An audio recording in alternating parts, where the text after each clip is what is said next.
Aujourd'hui, on en a une situation, on est à peu près équivalent, c'est-à-dire on a la moitié de Rafale monoplace et la moitié de Rafale biplace au sein de l'armée de l'air.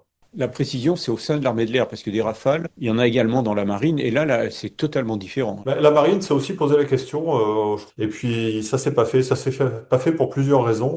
D'abord, premier point, le Rafale M de la marine est plus lourd que le Rafale C de l'armée de l'air, hein. Il y a un train d'atterrissage renforcé, il y a la crosse, enfin voilà. Il y a différents équipements qui font qu'il a quelques centaines de kilos de plus. Ça, c'est un premier point.